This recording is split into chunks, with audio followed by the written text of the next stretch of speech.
வணக்கம் ஃப்ரெண்ட்ஸ். நாளை தை அமாவாசை என்று புள்ளத்தாச்சி ஆகணும்னு சொல்லிட்டு நினைக்கிறவங்க, குழந்தைய பேர் இந்த வருஷத்தில் எனக்கு குழந்தைய பேர் கிடைக்கணும்னு நினைக்கிறவங்க, இந்த ரெண்டு நேரத்தை மட்டும் தவற விடாதீங்க. ஸோ அந்த நேரத்தில் நீங்கள் செய்யக்கூடிய இந்த ஒரு விஷயம் கண்டிப்பாக இந்த வருஷத்தில் உங்களுக்கு குழந்தை வரத்தை தரக்கூடியது. மற்றும் நாளை தினத்தில் அமாவாசை விரதம் இருந்து படையல் போடக்கூடியவங்க கண்டிப்பாக இந்த ஒரு தகவலையும் நீங்கள் தெரிஞ்சுக்கணும்.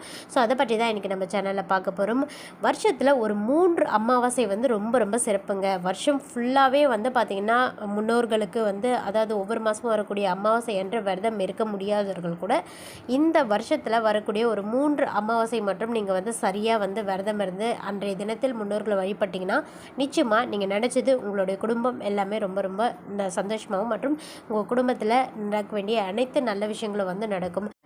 நாளை புதன்கிழமை 29/1/2025 தை அமாவாசை பிறக்கின்றது. இந்த ஒரு நாளில் நீங்கள் வீட்டில் விரதம் இருந்து, அதாவது வீட்டில் முன்னோர்கள் இறந்தவங்களுக்காக விரதம் இருக்கக்கூடியவர்களாக இருந்தீங்கன்னா குறிப்பிட்ட இந்த ஒரு 2 நேரத்தை நீங்கள் தெரிஞ்சுக்கோங்க. குறிப்பிட்ட அதுவும் நீங்கள் கண்டிப்பாக படையல் போட்டு பூஜை செய்கிறவங்களா இருந்தீங்கன்னா நீங்கள் படையல் போடும்பொழுது இது வரைக்கும் இந்த தகவல் உங்களுக்கு தெரிலனா நீங்கள் கண்டிப்பாக தெரிஞ்சுக்கோங்க.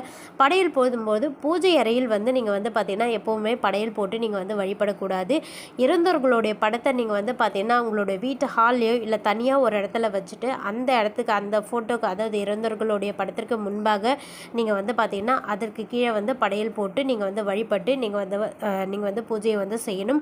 மற்றும் இறந்தவர்களுக்காக நீங்கள் போடக்கூடிய அந்த படையல் தான் பார்த்தீங்கன்னா யார் பூஜை செய்கிறீங்களோ, யார் விரதம் இருந்து வழிபாடு செஞ்சு நீங்கள் தீப தூப ஆராதனைகள் காட்டுறீங்களோ அவங்க தான் அந்த சாப்பாடை எடுத்துக்கணும். அதை நீங்கள் நல்லா தெரிஞ்சுக்குங்க.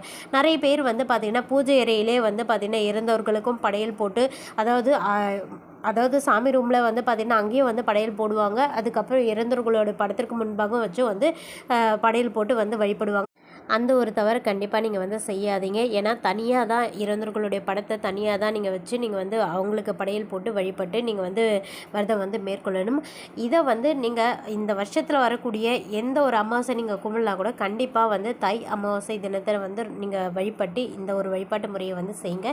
இப்படி நீங்கள் செஞ்சீங்கனாலே இந்த ஒரு அமாவாசை மட்டுமாவது நீங்கள் செஞ்சீங்கன்னா நிச்சயமாக உங்களுடைய குடும்பத்திற்கு உங்களுடைய இறந்தவர்களுடைய ஆசி முழுமையாக கிடைக்கும். அது மட்டும் இல்லாமல் உங்களுடைய குடும்பத்தில் ஏதோ ஒரு நல்ல விஷயங்கள் நடக்காமல் தடைப்பட்டுகிட்டே போயிட்டுருக்கு. ஏதோ ஒரு பார்த்திங்கன்னா கிரக அமைப்பு படியோ இல்லை ஏதோ ஒரு தோஷமோ இல்லை ஏதோ ஒரு சாபமோ உங்களுக்கு பின்தொடர்ந்துட்டுருக்கு. எந்த ஒரு முன்னேற்றமும் உங்களோட வாழ்க்கையில் ஏற்படாமல் தொடர்ந்து பிரச்சனைகளும் கஷ்டங்களும் இருந்துகிட்ருக்கு. குடும்பத்தில் பிரச்சனை ஏற்பட்டுருக்கு.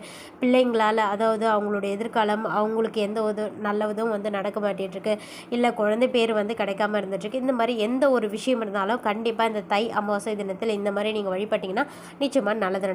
அடுத்த விஷயம் பார்த்தீங்கன்னா குழந்தை பேருக்காக காத்துட்ருக்கக்கூடியவங்க உங்கள் குடும்பத்தில் இருந்தாங்கன்னா அவங்க கண்டிப்பாக இந்த ஒரு 2 நேரத்தை நீங்கள் தவற விடாமல் இந்த நேரத்தில் நீங்கள் பார்த்தீங்கன்னா உங்களுடைய வீட்டின் அருகில் இருக்கக்கூடிய கோவிலுக்கு சென்று அங்கே நீங்கள் பார்த்தீங்கன்னா ஒரு விளக்கு மட்டும் அங்கே இருக்கக்கூடிய தெய்வத்துக்கு நீங்கள் ஏற்றிட்டு வாங்க. எதற்காக இந்த பர்டிகுலர் நேரம், அதுவும் இந்த தை அமாவாசையில் அவ்வளோ சிறப்புன்னு கேட்டிங்கன்னா, நீங்கள் இந்த 2 நேரத்தில் பார்த்தீங்கன்னா முன்னோர்களை நினைத்து அவர்களுக்காக நீங்கள் தீபம் ஏற்றி வழிபட்டால் நிச்சயமாக உங்களுடைய வேண்டுதல், உங்களுடைய குழந்தை பேருக்காக அவங்களுடைய ஆசையை பார்த்திங்கன்னா நீங்கள் முன்னோர்கள்கிட்ட இருந்து இந்த ஒரு நேரத்தில் நீங்கள் ஏற்றி வழிபடும் போது நீங்கள் ரொம்ப ரொம்ப பார்த்திங்கன்னா ஆசீர்வதிக்கப்பட்டவங்களாம் சீக்கிரமாகவே அந்த அந்த அவங்களுடைய அருளை நீங்கள் பெற்றுடலாம். மற்றும் அவங்களுடைய முழு நல்ல விஷயங்களும் பார்த்திங்கன்னா முழு ஆசையும் உங்களுடைய குழந்தை செல்வம் கிடைக்கிறதுக்கு உங்களுக்கு பெற்றுடலாம். ஸோ அதனால தான் இந்த நேரத்தில் பார்த்திங்கன்னா நிச்சயமாக நீங்கள் கோவிலுக்கு சென்று நீங்கள் வழிபட்டுட்டு வாங்க. என்ன நேரம்னு கேட்டிங்கன்னா காலையில் கரெக்டாக 6 மணிலேருந்து 7:20 இந்த ஒரு நேரத்தை நீங்கள் பார்த்தீங்கன்னா கோவிலுக்கு சென்று அங்கே நீங்கள் முன்னோர்கள் நினச்சி அங்கே இருக்கக்கூடிய தெய்வத்துக்கு நீங்கள் ஏற்றி வழிபட்டுட்டு வரலாம். அடுத்தது இந்த நேரம் இல்லாட்டி நீங்கள் பார்த்தீங்கன்னா நாளைக்கு காலையில் 9 மணிலேருந்து 11:55 மணி வரைக்கும் பார்த்திங்கன்னா இந்த நேரமும் ரொம்ப ரொம்ப சிறப்பான நேரம். கரெக்டாக 9 மணிலேருந்து காலையில் 11:55 மணி வரைக்கும் பார்த்திங்கன்னா நிமிஷம் வரைக்கும் ரொம்ப ரொம்ப நல்லா இருக்குது. ஸோ இந்த 2 நேரத்தையும் தவற விடாமல் நீங்கள் விளக்கு ஏற்றி வழிபட்டிங்கன்னா நிச்சயமாக உங்களுக்கு நல்லதே நடக்கும். முன்னோர்களோட ஆசை பெற்று சீக்கிரமாக குழந்தை பேரும் கிடைக்கலாம்.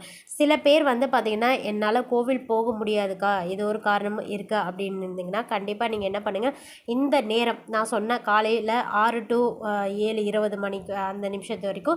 அடுத்தது 9லேருந்து 11:55 இந்த ஏதாவது ஒரு 2 நேரத்துக்குள்ளே என்ன பண்ணுங்கள், உங்களுடைய வீட்டிலே வந்து இறந்தவர்களுடைய படத்திற்கு முன்பாக நீங்கள் என்ன பண்ணுங்கள், ஒரே ஒரு தீபத்தை மட்டும் உங்களுடைய கையால், குறிப்பான விஷயமே என்னென்னா குழந்தை பேர் யாருக்கு வந்து காத்துட்ருக்கீங்களோ அவங்களுடைய கையால் தான் இந்த தீபத்தை நீங்கள் கோவிலுக்கு போய் ஏற்றினாலும் சரி, வீட்டில் ஏற்றினாலும் சரி, உங்களுடைய கையால் நீங்கள் ஏற்றி வழிபடுங்க.